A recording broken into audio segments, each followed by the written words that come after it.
I don't know, man. I get nervous, so. Do you get nervous Yeah, then? whiskey helps a little bit, you know. It's good for that. What do you get nervous most about? Talking. So even like the Interviews. No, I'm kidding. I was going to No, say, I'm you kidding, don't I'm need to be kidding. nervous here. John Morgan, welcome to not only C2C, welcome to the UK. Thank you, man. It's good to be here. Is this your first time ever in the UK? First time. And when did you arrive? Well, we did Glasgow last night, and then flew over this morning. So yeah, it's been fun, man. So how's the jet lag? It's not as bad as I thought it was going to be. The hangover from all the Guinnesses last night was a little worse. So. Feeling it? Yeah, oh yeah. Yeah, I mean, had you ever had a Guinness before? Yeah, but not here. Do you know what? I was saying to someone earlier today, I've only recently got into Guinness myself after going to Dublin in Ireland. And yeah, it lands a punch, doesn't it, the next morning? Oh man, yeah, heavy. So is Guinness your kind of go-to when you're here, or would it be, or would lager? Now, I guess. No, I'm usually, I don't know, we drink a lot of domestic beer, but usually whatever's cold, man, whatever's cold. I hear that also whiskey's your thing, right? Yeah, I like some whiskey. Yeah. We'll get on to that in just a second, but first, I want to talk about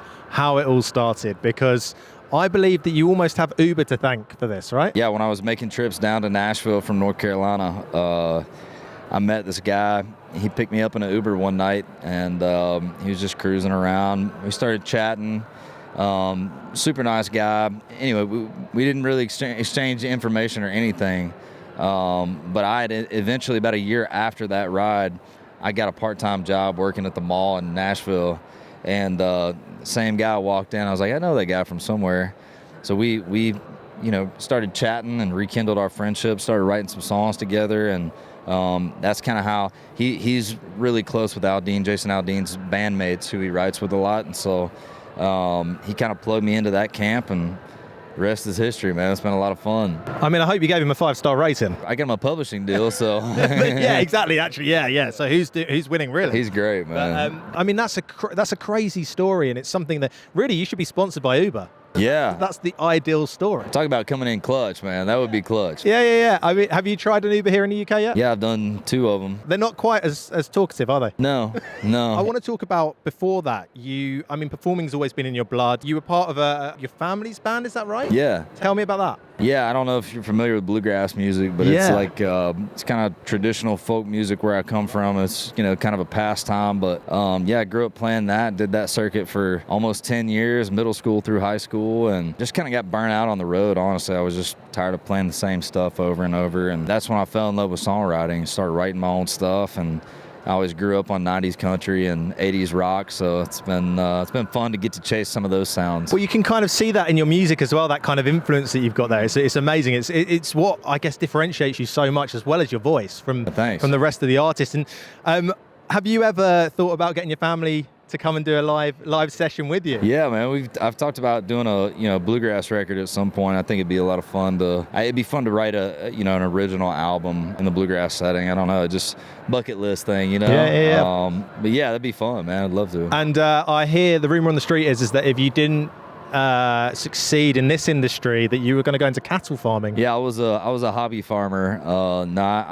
My uncle, I grew up watching him raise Black Angus and did that for my whole life, and actually both my uncles. And so, I don't know, it looked fun, and I enjoyed working with them. And I got almost to that point where I was like pretty settled down. I was in a pretty serious relationship at the time, and I ended up just being like, if I'm gonna chase this music thing, I got to go now, because I just felt the walls kind of closing in. So yeah, man, left a lot behind, but it was worth it, man. It was such a huge turning point in my life when I moved to Nashville, because my hobby went from my hobby to my job, and that was my goal, And I guess, was that what was in your mind when you made that jump? You're thinking the dreams. I mean, you're here in essentially one of the UK's biggest arenas. For sure, yeah. Would you have believed that when you were touring with your family? No, man. No, I believed enough in myself on the writing side of things to, get a publishing deal, but I never thought I would. I didn't think I'd be doing the artist thing this soon. You know what I mean? Like a lot of the guys I look up to in the music industry, Stapleton,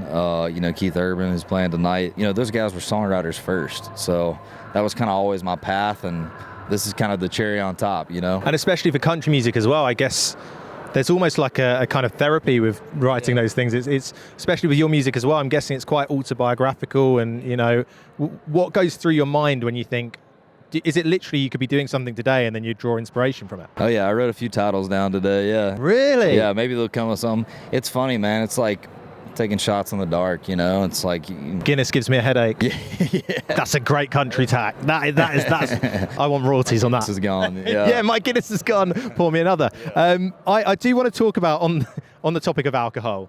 I heard that with your rider, I mean, you're very in shape.